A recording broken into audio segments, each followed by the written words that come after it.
আমার আজকের রেসিপি বেগুন দিয়ে কাতলা মাছের তেল চচ্চড়ি।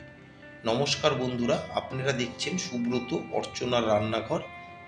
আজ আমি আপনাদের সাথে শেয়ার করতে যাচ্ছি বেগুন দিয়ে কাতলা মাছের তেল চচ্চড়ি। এই তেল চচ্চড়ি তো আপনারা অনেকেই অনেক রকমভাবে বানিয়ে থাকেন, তবে আমি কি করে বানিয়ে নিচ্ছি সেটাই আজ আমি আপনাদের সাথে শেয়ার করতে যাচ্ছি। আসুন দেখে নেওয়া যাক আমার আজকের রেসিপি বেগুন দিয়ে কাতলা মাছের তেল চচ্চড়ি। কাতলা মাছের তেল চচ্চড়ি বানিয়ে নেওয়ার জন্যে যেটা মেন উপকরণ সেটাই হলো মাছের তেল আর পটকা।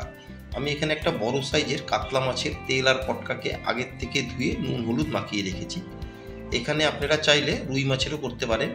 আর এখানে একটা ঝিঙেকে আমি এরকম খোসা ছাড়িয়ে ছোট ছোট টুকরো করে কেটে নিয়েছি।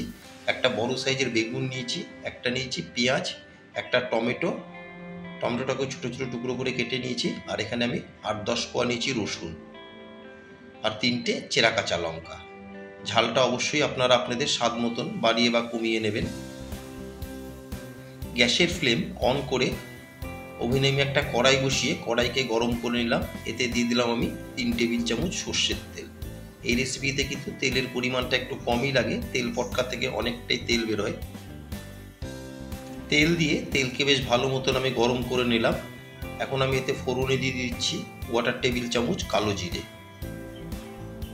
আর দিয়ে দেবো এখানে আমি 8-10 কোয়া রসুন। দিয়ে কালো জিরে আর রসুনকে আমি 6 থেকে 8 সেকেন্ড একটু তেলে ফ্রাই করে নেব। যতক্ষণ না পর্যন্ত রসুনের গন্ধটা যাচ্ছে ততক্ষণ আমি রসুনকে ফ্রাই করে নেব। দেখুন রসুনটা আমার প্রায় ফ্রাই করা হয়ে এসছে। এখন আমি এতে দিয়ে দিলাম একটা মিডিয়াম সাইজের পেঁয়াজ। দিয়ে পেঁয়াজকেও আমি নেড়ে চেড়ে ব্রাউন কালার করে ভেজে নেব।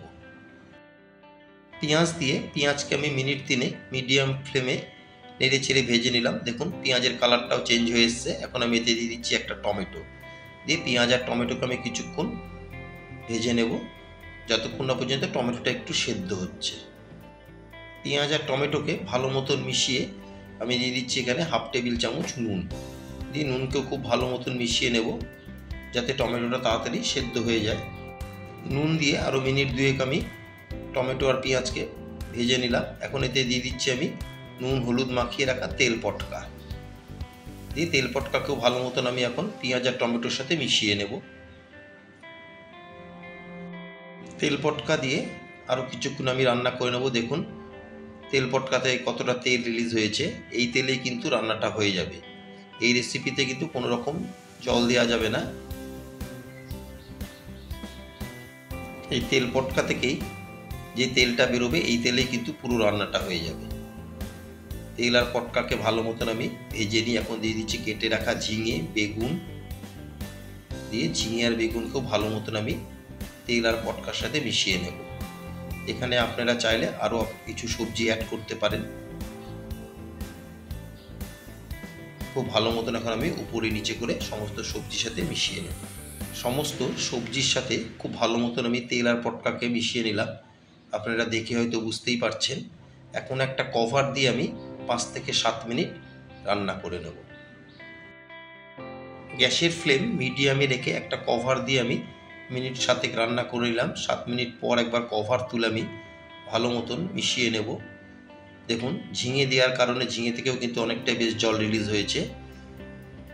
খুব ভালো মতন একবার আমি মিশিয়ে নেব। এইভাবে কভার দিয়ে দিয়ে আমি পুরো রান্নাটা করে নেব।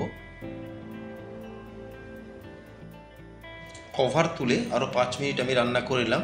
এখন দিয়ে দিচ্ছি আমি 1/2 টেবিল চামচ নুন, 1/2 টেবিল চামচ দিয়ে দিচ্ছি আমি রেগুলার লঙ্কার গুঁড়ো, আর 1/2 টেবিল চামচ দিয়ে দেবো গুঁড়ো হলুদ।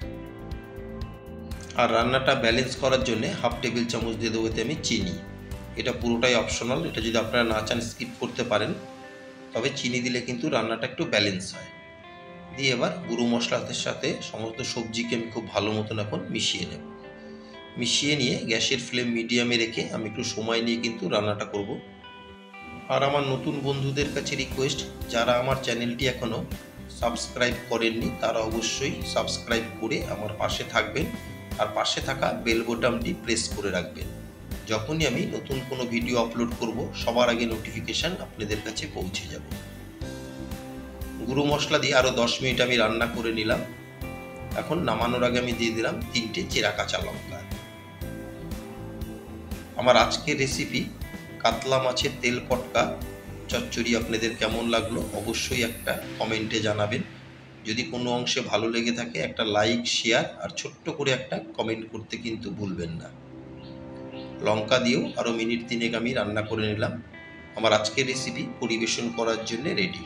গ্যাসের ফ্লেম অফ করে একটা সার্ভিং প্লেটে আমি তুলে নিলাম। মাছের এই তেল পটকা চচ্চড়ি কিন্তু গরম ভাতের সাথে খেতে অসাধারণ লাগে। অবশ্যই একবার এভাবে বানাবেন আর কমেন্টে আমাকে জানাবেন কেমন হয়েছে। সবাই সুস্থ থাকবেন, ভালো থাকবেন। আবার দেখা হবে নেক্সট একটা এপিসোডে।